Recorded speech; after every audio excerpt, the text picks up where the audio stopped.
Presentamos a nuestro próximo invitado, ya está en los estudios el pintor Daniel Santoro, lo presentamos de esta manera. Siempre la cuestión cultural y la idea de una política cultural, retroalimentar las élites culturales, o sea, tampoco no se trata de democratizar la cultura para que las élites, digamos, entren en un cono de sombra y no tengan, sino también las élites crecen, ¿no? Y o sea, la cultura crece toda al mismo tiempo. Entonces eso también es algo que al peronismo nunca se le reconoció demasiado. Y yo pinto una rubia, una mujer rubia, una botella de Coca-Cola, una bandera norteamericana en un cuadro, lo pongo todo en un cuadro. Y en otro cuadro pinto una morocha argentina, una cabeza, una negra, ¿viste? Cabeza. Una bandera argentina y un mate. Dos cuadros pintados de la misma manera, de la misma idoneidad, digamos. Uno va a ser pop y el otro va a ser kitsch. ¿Cuál es cuál? Adivinen cuál es cuál, ¿no? ¿Y por qué es eso? No es una boludez, ¿eh? Es la mirada que te está diciendo, esto nunca puede ser lindo, nunca puede ser belleza, esto. No está en la misma categoría que esto que sí que es glamoroso y pop.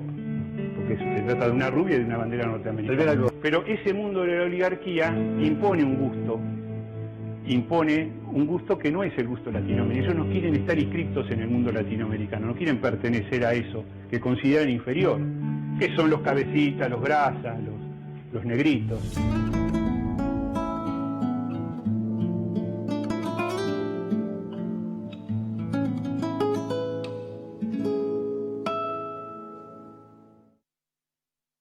Bueno, señor Daniel Santoro, muy buenas noches, un gusto tenerlo con nosotros. Gracias, igualmente, gracias por la invitación. No, por favor.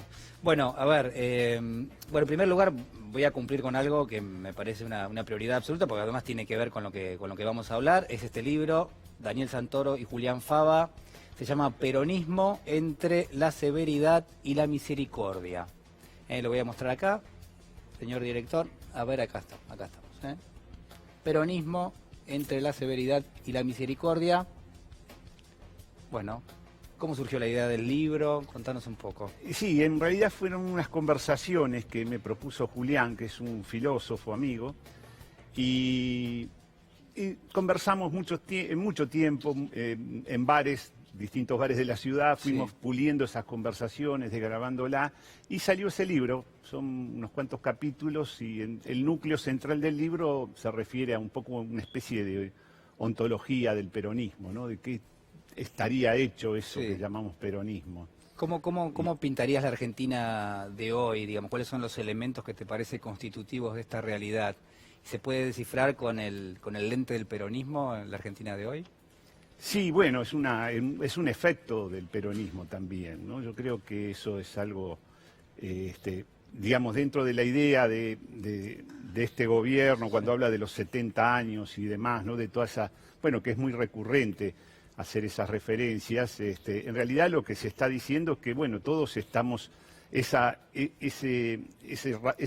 forma que adquiere el peronismo es también la forma de la Argentina. Yo tengo una idea en ese sentido. Viste que se habla mucho de los 3 tercios, ¿no? Que componen el panorama político, y está bien, esos 3 tercios, está el tercio flotante que cuando se acerca al peronismo le da el poder al peronismo, cuando se aleja del peronismo saca al peronismo del poder y aparece otra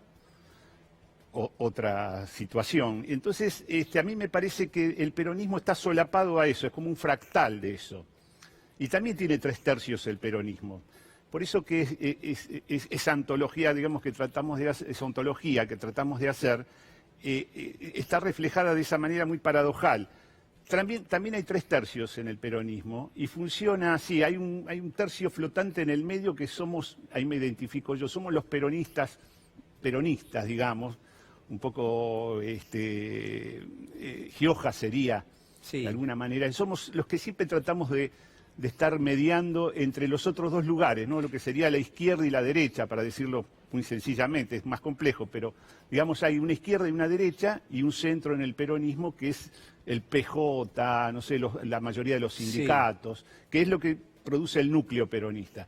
Pero, claro, cuando hay disensos ahí es que no se logra la unidad, o sea, el problema es el dispositivo, que el dispositivo funcione, como estaría funcionando ahora, por ejemplo. ¿No? Ahora funciona. Claro, que se puede sostener todo, entonces ahí es cuando el peronismo se identifica plenamente con los 3/3 digamos, los 3/3 básicos, y entonces ese solapamiento hace que el peronismo tenga el poder. El peronismo derrama a izquierda y derecha, siempre derrama y sale del peronismo, salen, digamos, se emite personajes, por ejemplo, qué sé yo, hoy en día podemos pensar en Pichetto, ¿no? El señor Pichetto es un efecto, o sea, es peronista y salió un poco, hay como un lugar muy fino, como una membrana que se pasa, entonces de un lado es peronismo y del otro lado es antiperonismo. Pero los dos comparten la misma membrana, es la misma membrana, no hay tanta diferencia. Lo que hay es la misma, o sea, se goza tanto de ser peronista como de ser antiperonista. Los peronistas son todos, ¿no? Decía, entonces, claro, un poco tiene sentido esa frase que es un chiste de Perón, pero que tiene un sentido profundo en esa situación. Por eso que es muy difícil diferenciar la política en general del peronismo. Yo creo que siempre, si vamos a ver el caso de lo que estaría pasando ahora, tal vez esforzándolo un poco, pero tal vez estemos ante una interna del peronismo en realidad.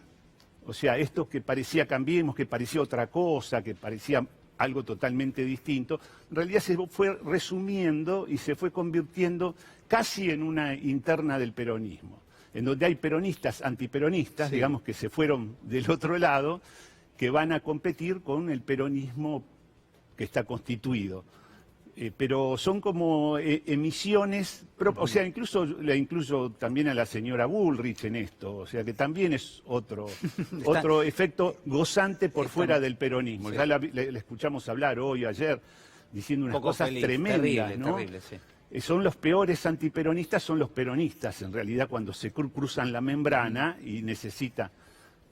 lo veo a Pichetto, por ejemplo, que tiene esa actitud melancólica. Es un poco arrabalero. Sí, es una persona que está sufriendo, incluso su situación la está sufriendo, porque, claro, perdió un amo, entonces él se tiene que inventar un amo ahora, porque Macri no tiene el volumen de un amo real. Muy interesante. Es un amo inventado por Pichetto para poder servir a un amo, que es lo que siempre él hace. La ansiedad lo perdió a Pichetto. Pichetto era una persona que podría estar de este lado. Hay que contenerlo, decís vos. Claro, nadie lo contuvo y se sintió desesperado, y como es así de melancólico, es un personaje medio trágico, incluso en su forma de ser, ¿no? Sí. Entonces se fue y perdió el amo, y entonces se inventa un amo, melancólicamente se inventa un amo que no está. Y eso es lo que lo pone de tan mal humor. Entonces se exacerba toda esa visión y termina con un goce antiperonista porque ya no puede tener el goce peronista. Entonces es como un reflejo, ¿no? O sea, es lo mismo pero invertido. Sí.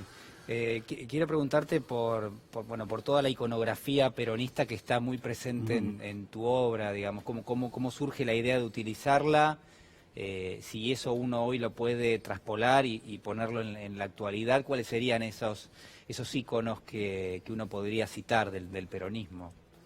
Siempre, bueno, el ícono, la figura más icónica, la más iconizada, la que tiene anclaje icónico, siempre es Eva Perón. Eva Perón. Sí. Yo ¿Evita creo estaría enojada con una actualidad como la de hoy? Y sin duda, no sé, yo no la puedo ver, no sé, conviviendo con esta realidad, ¿no? Ella hubiera llevado las cosas a algún tipo de enfrentamiento mucho más duro, ¿no? De lo que es ahora la política. Ahora tiene otras características, ¿no? No olvidemos lo que le hicieron a su cuerpo, lo que fueron capaces de hacer, ¿no? Y antes que eso, los bombardeos, cómo se resolvían las disputas políticas hasta no hace mucho tiempo. Esa violencia, de todas maneras, sigue presente verbalmente, lo que estamos escuchando últimamente. Te interrumpí, me estabas diciendo que Evita era y es es la figura icónica por excelencia y es polisémica, como toda figura icónica, tiene una cantidad enorme de lecturas. Hay una Eva que es una Eva tremenda, ¿no? Que es como la diosa Kali, capaz de de desmontar la ciudad, cuando reclama que todos los ladrillos sean peronistas, por ejemplo. Ella desmonta la ciudad y la vuelve a reconstruir a su manera, como la diosa Kali, o sea, produce un vacío para que pueda construirse algo nuevo. Esa es la propuesta más extrema de Eva Perón. Y después está la Eva de la misericordia, ¿no? La Eva del amor absoluto, que es capaz de hacer unas cosas como, bueno, ahí está en el subtítulo del libro, entre la severidad y la misericordia. Pensemos que eso está un poco traído de la cábala, ¿no? Digamos, tiene que ver con el árbol de la vida, la rama de la severidad y la rama de la misericordia, que son toda la existencia humana se debate entre esos dos paradigmas. Por un lado, pensemos cuando se piensa en la necesidad de una revolución, las motivaciones son siempre misericordiosas, es decir, se hace una revolución porque el pueblo sufre, claro, la gente está mal, justicia social. Claro, entonces todas las revoluciones siempre en sus inicios son plenamente misericordiosas, se hacen por eso. Y pensemos que después, al poco tiempo, cuando se establece la revolución, cuando se establece sobre todo la ley revolucionaria, como toda ley es muy severa, y entonces terminan sus días las revoluciones en la severidad más despiadada. Pensemos la Revolución Rusa, la francesa. Claro. Y el peronismo tuvo una excepción, y ahí tal vez está el plus del peronismo. Jamás llegó a la instancia de severidad. Pienso que Eva Perón tal vez hubiera llevado las cosas hacia un extremo de ley revolucionaria, ¿no? Entonces imponer... Perón, en cambio, prefirió invertir el tiempo, cuando lo decía, ¿no? Mejor gastar tiempo y no sangre. Eso es un principio de misericordia. El último Perón no es el mismo Perón, claro, pero digo el Perón que fue derrocado en el 55, ¿no? Fue un Perón, a pesar de eso, misericordioso, a pesar de lo que había pasado, cuando podía haber respondido con una máxima violencia, es decir, imponer la ley y haber fusilado a 200, 300 oficiales, que hubiera terminado con la revolución. Lo podría haber hecho. Sin embargo, prefirió irse. Y prefirió entonces dejar siempre la revolución en un marco de misericordia, no llevar al extremo de severidad. Y eso es lo que produce el efecto de felicidad que siempre trae el peronismo. El peronismo siempre es para el pueblo digo, ¿no? Siempre es una buena noticia, siempre es una esperanza de felicidad. Siempre incumplida, por otro lado, ¿no? Porque no es que el peronismo ha fracasado como todos los movimientos políticos también, pero nunca llevó los extremos de severidad que lo hubieran hecho olvidar, que le hubieran dado, que hubiera traído el temor de un próximo peronismo punitivo. Digamos, nunca tuvo la punición, siempre fue punido el peronismo, pero nunca... ¿Pero por eso tiene vigencia hoy? Yo creo que eso es una de las garantías de retorno que tiene. O sea, esa es la esperanza, siempre hay una esperanza que si viene el peronismo va a haber algo de felicidad, siempre va a haber un reparto de la riqueza, siempre... Eso es lo que produce la indignación de todo el espectro antiperonista, ¿no es cierto? Y digamos, en esa iconografía de Evita, de Perón, los motivos escolares muchas veces de aquella época, que yo veo que está muy presente en tu obra, digo, ¿cuál es la lectura que puede hacer la juventud de eso, teniendo en cuenta que hace muchos años que ya ha pasado desde Sí, ya no creo que eso tenga sentido más que, digamos, anecdótico en un punto. Lo que hay digamos... en torno a ese imaginario de la propaganda política, por ejemplo, los libros de lectura, hay un montón de... a mí me gusta, yo nunca soy celebratorio del peronismo, yo no hago celebraciones, ni siquiera hago muchos retratos ni nada.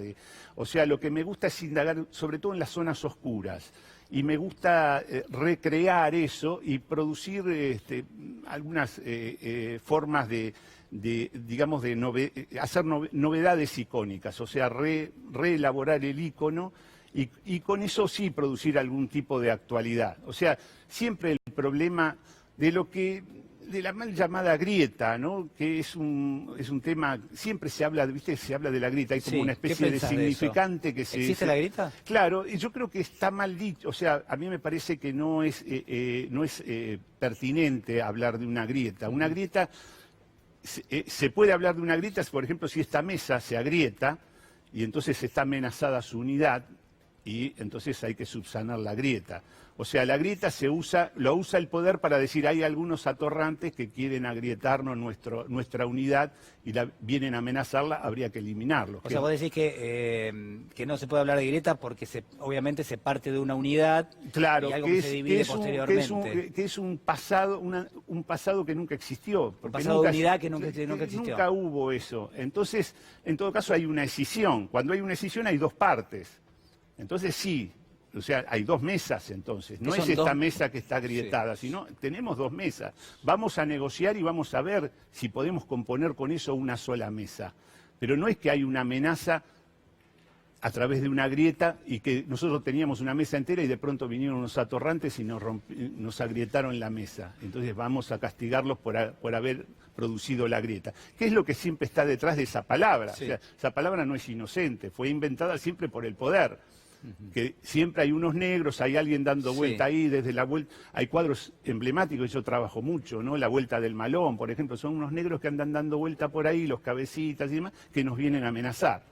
Entonces habría que hacer algo, 70 años, digamos, haciendo algo para que no vuelvan. Y resulta que, un poco freudianamente, ¿no? Vuelven siempre como una amenaza, y cada vez que vuelven, entonces se habla de este tipo de cuestiones, o sea, vienen a complicarnos la vida, vienen a arruinarnos la mesa. Me reverbera mucho, mientras vos estás hablando, te tuteo, las palabras de la ministra de Seguridad, Patricia Bullrich, que parece enfrentar a un sector de la clase media, porque esto que se conoció en las últimas horas tenía lugar creo que en el barrio de Palermo, que enfrenta a un sector de la clase media con los movimientos sociales, ¿no? Como dicen, bueno, finalmente ellos, que no trabajan, que esto, que lo otro. Sí, eso es un viejo anatema antiperonista, de los primeros anatemas, ¿no? Cuando siempre se ve a ese otro, que puede estar encarnado en el cabecita, en el negro, en el boliviano, en el peruano, en el extranjero, siempre ese otro tiene un exceso de goce. Y siempre ese exceso de goce, ese exceso de felicidad, repercute en mí que yo pierdo, en función de lo que el otro goza de más, yo gozo de menos. Digamos, siempre hay una especie de desnivel. Siempre el otro está gozando demasiado. Ellos cobran un cheque del Estado, por Exactamente. ejemplo. La están pasando bárbaro. La pasan bárbaro y nosotros, qué sé yo, perdemos la posibilidad de tener, en vez de 3, 2 mucamas, ¿no? Entonces nosotros somos más perjudicados, incluso porque ellos ganan más y nosotros perdemos. Entonces, ese desnivel con el que siempre se mira, bueno, es un tema del psicoanálisis también, ¿no? Siempre es el goce del otro, el que está, uno está detrás. Entonces, claro, uno, por ejemplo, ponele que un grupo de organizaciones sociales y de pronto le dan un choripán, el único en el mes, ¿no? El único choripán que comen en el mes. Pero basta que uno lo vea comiendo el choripán y ya van a decir, mirá ese atorrante, vago.